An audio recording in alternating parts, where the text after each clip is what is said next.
Au tout début du cours, dans la présentation de Blazor, on a parlé de Blazor sur .NET MAUI pour le développement d'applications mobiles ou de bureau. Dans cette vidéo, je vous propose de voir ensemble, plus en détail, son fonctionnement. Restez bien accrochés parce qu'il y a beaucoup de choses à voir.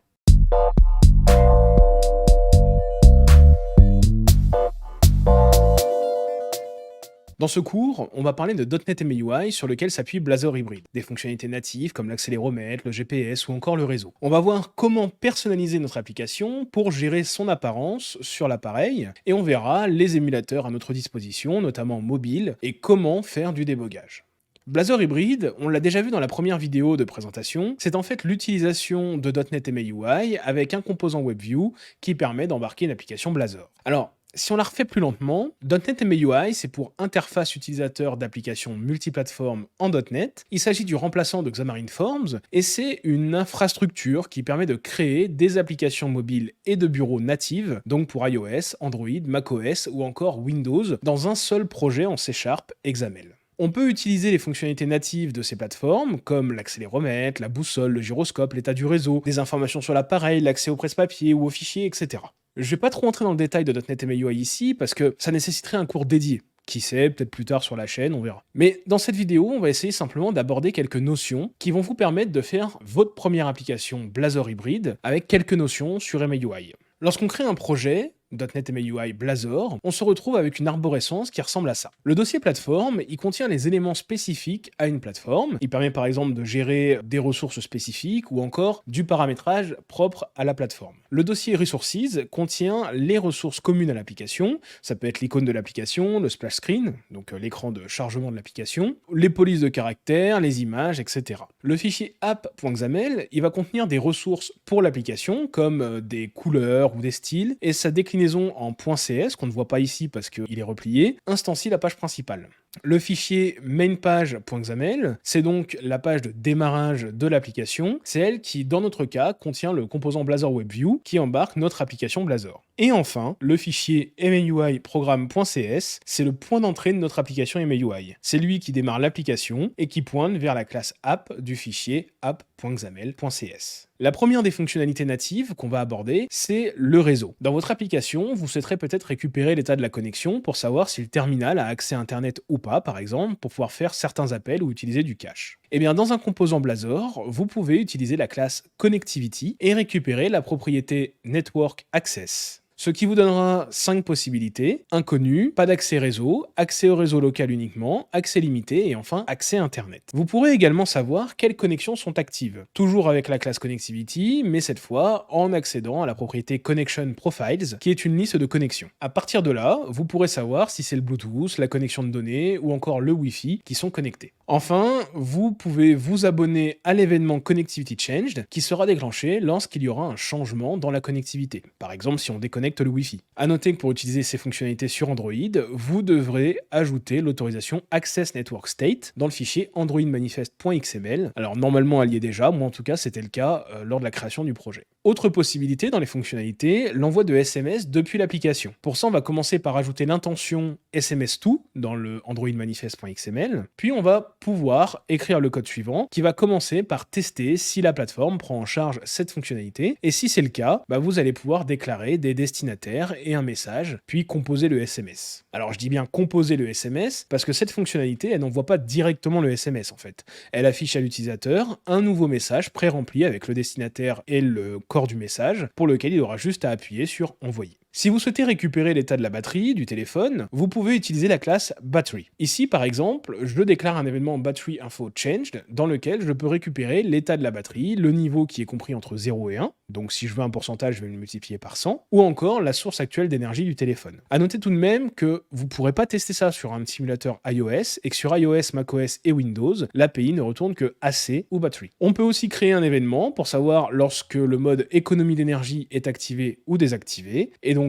ces événements, je peux m'y abonner simplement directement lorsque mon composant est initialisé. A noter que pour utiliser tout ça, sous Android, vous devrez ajouter la permission Battery Stats au fichier androidmanifest.xml. Si vous souhaitez savoir sur quel appareil s'exécute votre application, pour en savoir plus sur votre utilisateur, vous pouvez faire appel à la classe DeviceInfo. Ici par exemple, je veux savoir si je suis sur un appareil physique ou sur un émulateur. Je peux aussi récupérer le modèle du téléphone, le fabricant, le nom de l'appareil ou encore la version du système d'exploitation. Je peux récupérer la plateforme d'exécution, ce qui va me renvoyer l'une des valeurs. Donc on peut avoir ici une idée de toutes les plateformes sur lesquelles peut s'exécuter notre application. Et enfin, je peux récupérer le type d'appareil sur lequel s'exécute l'application, qu'on peut parler de téléphone, de tablette, de bureau, de télé ou encore de montre. Pour accéder à ces informations, vous n'avez pas besoin d'autorisation particulière, ni sur Android, ni sur iOS. Si vous avez besoin de récupérer les informations des capteurs de type accéléromètre, gyroscope, orientation, ou encore savoir si le téléphone a été secoué, vous allez pouvoir utiliser les classes accéléromètre, gyroscope ou encore orientation sensor. Dans un premier temps, vous allez commencer par tester si l'appareil supporte ces capteurs, et si c'est le cas, vous allez d'une part vous abonner à l'événement qui vous intéresse, et d'autre part démarrer le monitoring du capteur. Par exemple, si l'accéléromètre est disponible, je m'abonne à l'événement déclenché lorsque les valeurs changent. Et je m'abonne aussi à l'événement lorsque le téléphone est secoué. Je vais pouvoir récupérer les informations du capteur grâce au paramètre E de l'événement et la propriété Reading dans laquelle je vais lire les informations d'accélération. Ce qui en réalité correspond à un vecteur avec un axe X, Y et Z. Même chose pour le gyroscope et même chose pour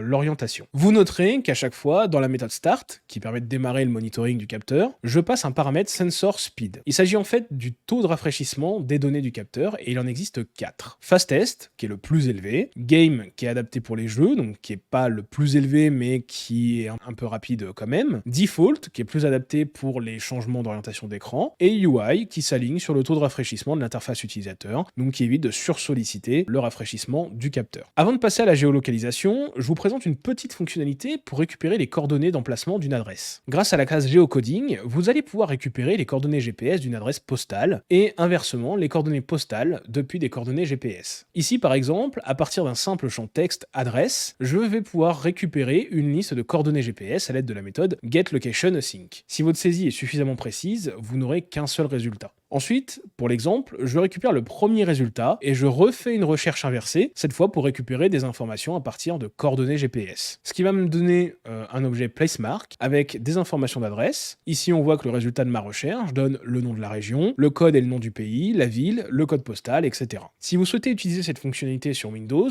vous allez devoir créer une clé d'API Bing Maps, qui est gratuite, de type Windows Application, et aller ajouter cette section dans le fichier MIUI appbuilder.cs, configurer son chose avec un Use Map Service Token en mettant votre clé. Maintenant qu'on a vu le géocodage, on va voir comment récupérer la position de l'utilisateur et travailler avec la géolocalisation. La toute première chose qu'on va devoir faire, c'est bien évidemment gérer les permissions. Sur Android, on va devoir ajouter ces lignes de permissions et de features en fonction de votre besoin. La première, Access Coarse Location, permet de demander un accès approximatif à la localisation, donc avec une estimation à 3 km². Les 3 lignes suivantes sont obligatoires depuis Android 5 pour indiquer que vous utilisez des fonctionnalités matérielles pour la localisation. C'est ce qui va permettre notamment de filtrer les téléphones compatibles avec votre application. Si vous avez besoin d'un accès plus précis à la localisation, avec une estimation de 3 à 50 mètres, en plus des lignes précédentes, vous allez ajouter la permission Access Find Location. Vous devez noter qu'à partir d'Android 12, même si vous demandez une localisation précise, l'utilisateur aura quand même la possibilité de n'accorder qu'une localisation approximative. Ensuite, la dernière ligne, la permission Access Background Location, c'est à partir d'Android 10 si vous souhaitez accéder à la localisation en tâche de fond lorsque l'application est fermée. Pour iOS et macOS, on va devoir ouvrir le fichier info.plist des répertoires iOS et Mac Catalyst à l'aide d'un éditeur XML. Si vous êtes dans Visual Studio, vous pouvez faire un clic droit dessus et ouvrir avec éditeur XML. Le premier bloc, c'est celui pour demander l'accès approximatif à la localisation en précisant entre les balises string la raison de cette demande. Ce message, il va être affiché à l'utilisateur lorsqu'il va être invité à accepter ou refuser. Le second bloc, c'est celui pour demander l'accès précis à la localisation avec la même idée d'indiquer la raison entre les balises string. Sur Windows, vous devrez ouvrir le fichier package.appxmanifest et dans l'onglet capacité, vous devez cocher la case emplacement. Pour récupérer ensuite l'emplacement actuel, je vais simplement créer un objet de requête de type geolocation request dans lequel je vais indiquer la précision souhaitée et le délai d'attente avant l'expiration de ma demande, ici 10 secondes. Si on est sur iOS et que j'ai besoin d'une précision fine, je vais ajouter un paramètre à ma requête pour le préciser. Et comme on en a besoin uniquement pour iOS, je l'entoure d'un commentaire conditionnel sur la plateforme. Enfin, je fais fais réellement ma requête à l'aide de la classe geolocation et de la méthode getLocationAsync. Sachez quand même que cette méthode, elle peut prendre un deuxième paramètre de type cancellation token qui peut vous permettre éventuellement d'annuler la demande de localisation. Par exemple, si c'est un peu trop long, vous pouvez permettre à l'utilisateur d'appuyer sur un bouton pour annuler sa demande. Et du coup, une fois que j'ai récupéré mon objet location, je peux réutiliser ce qu'on a vu avant pour récupérer une adresse. Vous l'avez vu, dans la création de la requête, je renseigne en paramètre la précision souhaitée. Il y a 5 niveaux de précision, dont voici les caractéristiques. On va donc du plus bas niveau de précision, avec une précision entre 500 et 5000 mètres, en fonction de la plateforme, au plus haut niveau qui va de 0 à 100 mètres.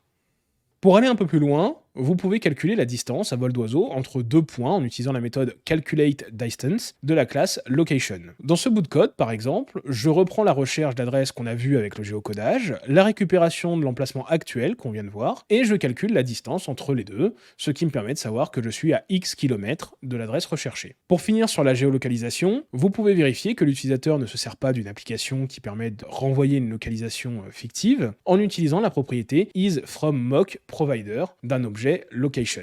Peut-être moins utile, mais ça peut vous intéresser, vous pouvez utiliser le vibreur pour faire des retours à l'utilisateur. Par exemple, juste avant, on aurait pu faire une petite vibration pour indiquer que la distance est finie de calculer. Pour faire vibrer le téléphone, vous pouvez simplement faire appel à la classe vibration qui présente une fonction vibrate. Elle prend en paramètre le temps de vibration. Ici, par exemple, j'ai mis une demi-seconde. Pour utiliser ça sur Android, vous devez ajouter la permission vibrate dans le fichier android manifest.xml et rien de particulier pour iOS ou Windows.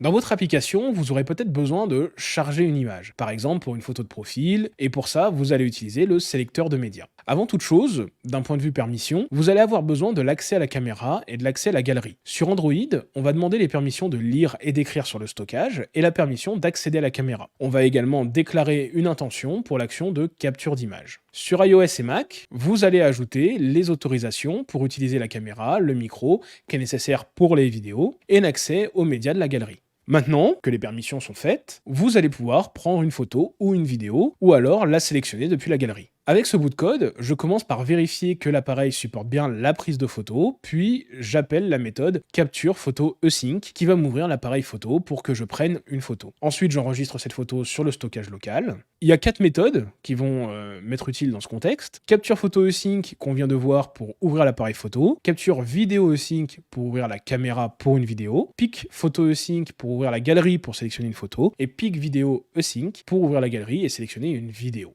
Si vous souhaitez déclencher une invite de partage, comme celle qu'on voit ici, vous pouvez utiliser la classe share. Sur ce premier exemple, je souhaite partager un texte. Je vais donc créer un objet shareTextRequest que je vais passer en paramètre de la méthode requestAsync. Dans le second exemple, je veux cette fois partager une URL. Je renseigne alors la propriété URI au lieu de texte. Et enfin, dans ce troisième exemple, je veux partager un fichier. Je commence donc par le créer. Puis simplement, je crée un objet shareFileRequest avec l'emplacement du fichier. À noter que je pourrais partager plusieurs fichiers en mettant la propriété file au pluriel. Attention, sous iOS, si vous souhaitez partager un fichier multimédia, vous devez ajouter les permissions nécessaires dans votre fichier info.plist. Autrement dit, c'est celle qu'on a déjà ajoutée juste avant. Dernier élément des fonctionnalités natives, le fait de sauvegarder des préférences utilisateurs. Si vous avez besoin de conserver des paramètres pour votre application ou des informations, vous allez pouvoir utiliser la classe Preferences.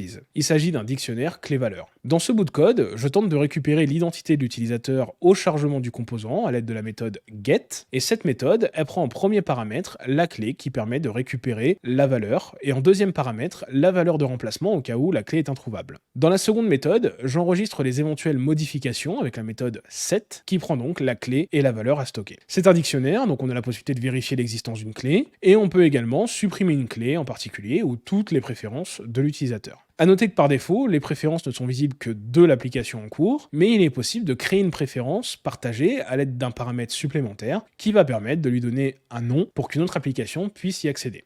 Évidemment, dans l'application qui a été générée, il y a sans doute des choses que vous allez vouloir personnaliser, à commencer par le logo de l'application, l'écran de chargement, le nom, etc. Si vous faites un clic droit sur votre projet et que vous sélectionnez Modifier le fichier projet, vous verrez cette section. Dedans, on retrouve la déclaration de l'icône d'application, celle du splash screen, donc l'écran de chargement de l'application, les images, les polices de caractères ou encore les assets. Que ce soit pour l'icône, le splash screen ou les images, on a plusieurs attributs possibles. Include, il va nous permettre d'aller chercher l'image, donc là, l'icône de base de l'application dans ce qui est affiché. Celui-ci, il est situé dans le dossier resources/appicone, et vous noterez que c'est un fichier SVG, j'y reviendrai après. Foreground File, il permet de préciser le nom d'un fichier qui va venir se superposer sur l'icône de base. C'est bien entendu facultatif. Et le Color, il permet d'indiquer quelle couleur sera utilisée pour remplir l'arrière-plan, au cas où l'icône choisie a de la transparence. Dans le fonctionnement, .NET MIUI va se servir de votre image pour la redimensionner en fonction du besoin de chaque plateforme et appareil. En utilisant une image SVG, l'avantage c'est qu'elle est vectorielle. Par conséquent, elle va pouvoir grandir ou se réduire sans perte de qualité, contrairement à un PNG ou un JPEG. Si vous ne souhaitez pas que MIUI redimensionne votre SVG, vous pouvez ajouter un attribut resize égale false. En revanche, si vous utilisez un PNG, par défaut, l'image ne sera pas redimensionnée et c'est vous qui devrez préciser la taille de base de votre image qui servira de référence. Ce qu'on voit ici sur l'image, issue de la documentation Microsoft, c'est que si votre image de base fait 210 pixels sur 260 et que vous précisez un attribut base size de 424 sur 520, donc 424 de large et 520 de haut, MIUI va alors mettre à l'échelle votre image et prendre cette taille-là comme référence pour le calcul du redimensionnement des images qui en découlent. Ces éléments-là, ils sont valables autant pour l'icône de l'application que les images ou le splash screen. Pour l'icône, en revanche, si vous décidez de changer le nom du fichier, il va falloir le modifier également dans le Android Manifest et dans les fichiers info.plist d'iOS et macOS. Pour ça, prenons un exemple. Ici, je déclare dans mon fichier de projet une icône qui s'appelle monicône.svg. Dans mon Android Manifest, je vais devoir remplacer le nom également pour les attributs icône et roundicône. Et idem, dans les fichiers info.plist, je vais devoir modifier le nom du XS App Icon Assets. Donc si possible, pour éviter tout ça, je vous encourage simplement à remplacer le SVG existant en gardant le même nom. Comme ça, vous n'aurez pas à modifier toutes ces valeurs-là. Si vous souhaitez modifier le nom de votre application, retournez dans le fichier projet et dans le premier property group, vous allez retrouver une déclaration Application Title. Ce qui se trouve à l'intérieur représente le nom de votre application tel qu'il sera affiché. En dessous, vous verrez la notion d'Application ID qui correspond à l'identifiant unique de votre application. Par défaut, il s'agit de com.companyname.votre projet. Vous devrez le renommer pour l'appliquer à votre contexte. Ici, par exemple, dans mon cas, je vais mettre fr.chgm.monappli, par exemple. Pour tester votre application, Visual Studio vous propose différents scénarios. Le plus simple pour commencer, c'est l'application Windows. Dans le menu déroulant du bouton débogage, vous allez retrouver l'option Windows Machine qui va exécuter l'application sur votre PC local en tant qu'application Windows.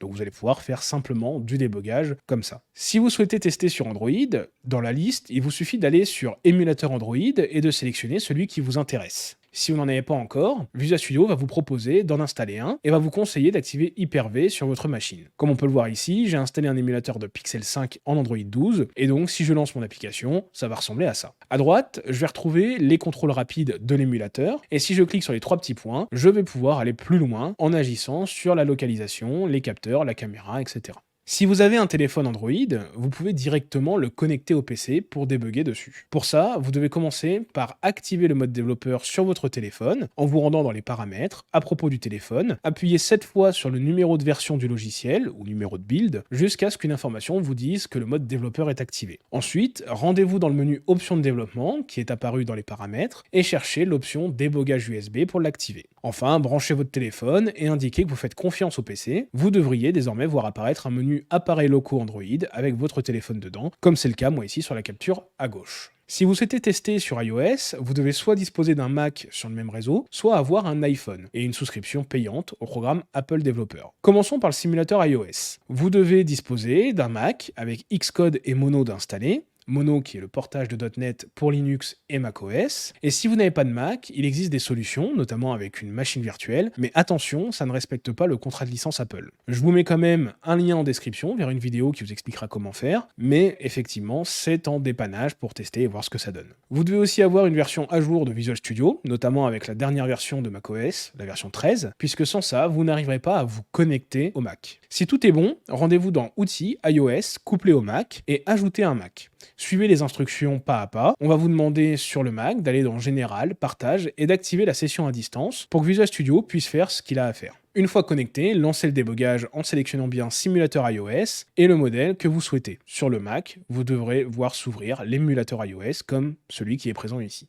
Vous pouvez aussi tester avec votre propre iPhone. Pour ça, vous devez avoir iTunes d'installer et une souscription payante au programme Apple Developer qui coûte 99 € par an. Ensuite, vous connectez l'iPhone au PC, vous indiquez que vous lui faites confiance. Dans le menu déroulant de débogage, sélectionnez appareils locaux, iOS, puis appareil local. La première fois, il va vous demander de suivre les instructions pour la configuration. Notamment, l'assistant va regarder si iTunes est bien installé, puis il va vous demander de choisir l'iPhone connecté, et enfin de choisir votre type de compte Apple, individuel ou entreprise, et de renseigner des informations que vous aurez récupérées sur developer.apple.com. Rendez-vous ensuite dans les propriétés du projet, menu iOS, section signature du bundle, et cliquez sur configurer le provisionnement automatique, puis sélectionnez votre équipe de développement. À ce stade, je ne peux pas davantage vous aider parce que moi, je ne dispose pas d'un iPhone.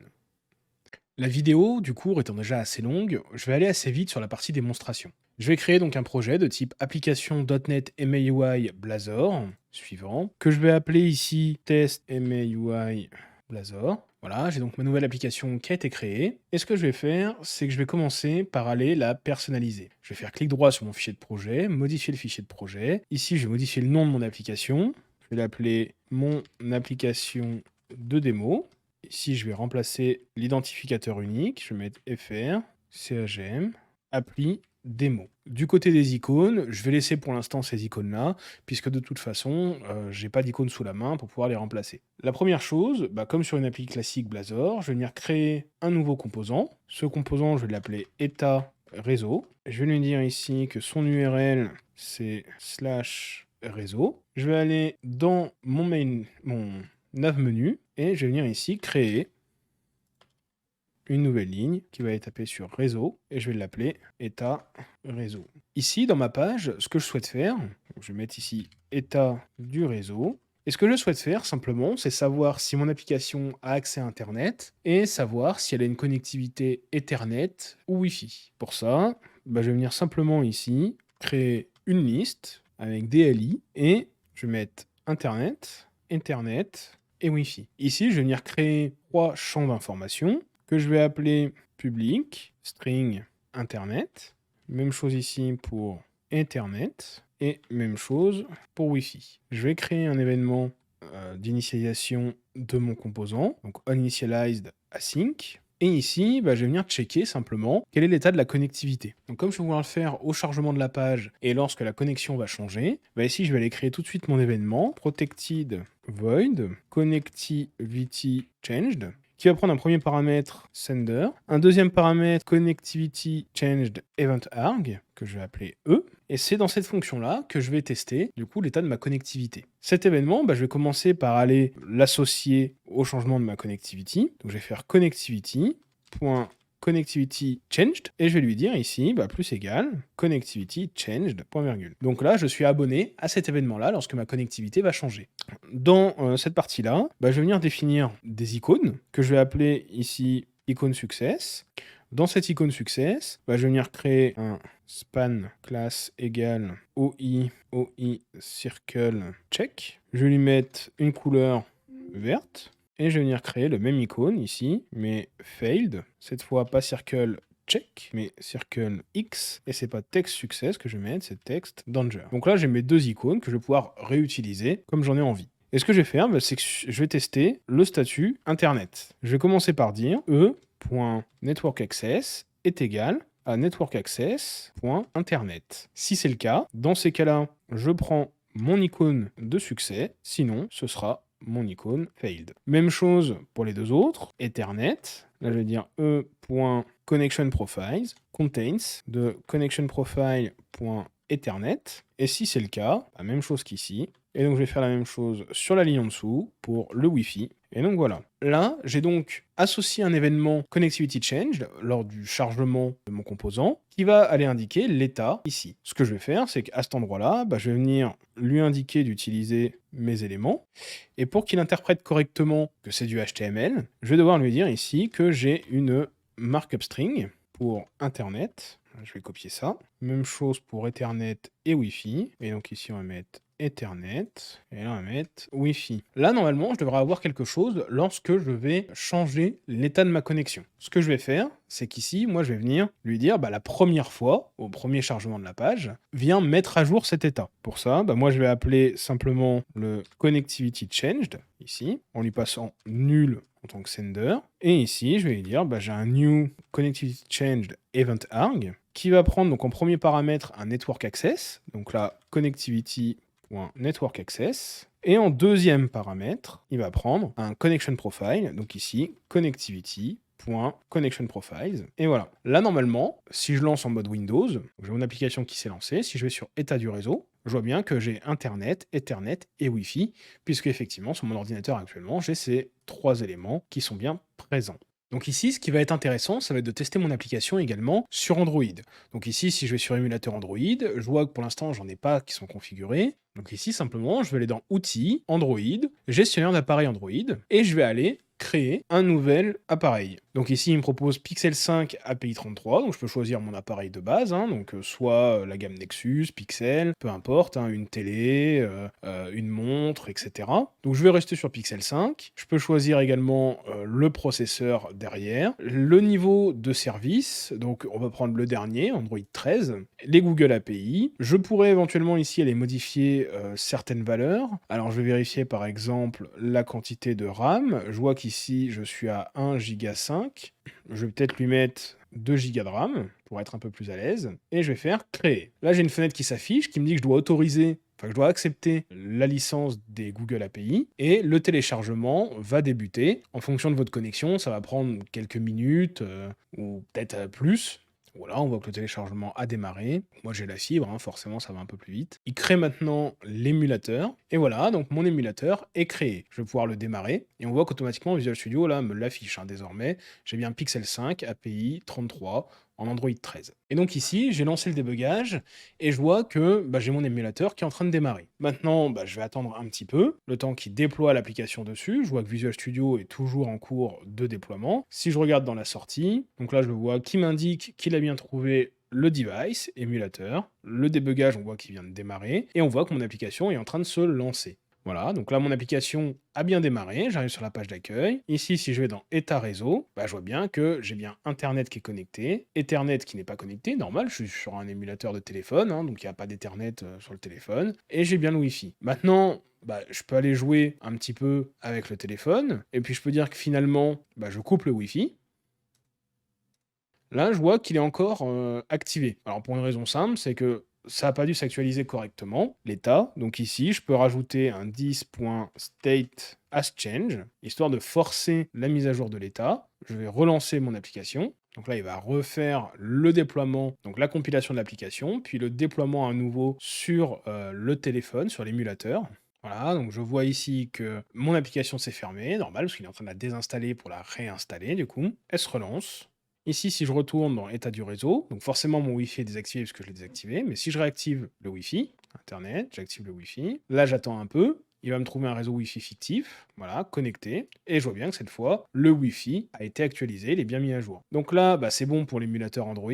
Maintenant, on va essayer de voir si ça fonctionne sur iOS. Pour ça, ici, donc je vais aller sur coupler au Mac, je vois bien mon Mac, je vais cliquer sur connexion, on voit qu'il fait un certain nombre de choses. Ah, donc là, il me dit que la connexion s'est effectuée correctement. Donc là, voilà. Ce que je vais faire maintenant, c'est que je vais simplement lancer le débugage sur l'iPhone 14 iOS 16.1. Donc là, si je vais voir dans la sortie, je vois qu'il compile l'application, le debug se lance, Visual Studio est passé en rouge, et normalement, du côté de mon émulateur, mon application devrait se lancer également. Voilà, je vois que l'icône est apparue, l'icône.net, elle se lance. Et donc là, je peux voir que mon application est lancée. Donc je vais pouvoir, tout comme sur l'émulateur Android, aller sur l'état du réseau et voir qu'elle est connectée à Internet, il n'y a pas d'Ethernet, elle est connectée en Wi-Fi. Alors sur iPhone, le problème, enfin sur l'émulateur iOS en tout cas, c'est que je ne peux pas interagir avec le Wi-Fi comme je peux le faire sur l'émulateur Android. Là effectivement, sur iPhone, j'ai pas d'accès à la connectivité Wi-Fi, donc je ne peux pas la désactiver pour m'assurer que ça fonctionne correctement. Donc voilà, pour le test sur Windows, émulateur Android et iOS. On va s'arrêter là pour cette vidéo. Si vous avez des questions, n'hésitez pas à les poser en commentaire et on se retrouve bientôt pour une prochaine vidéo.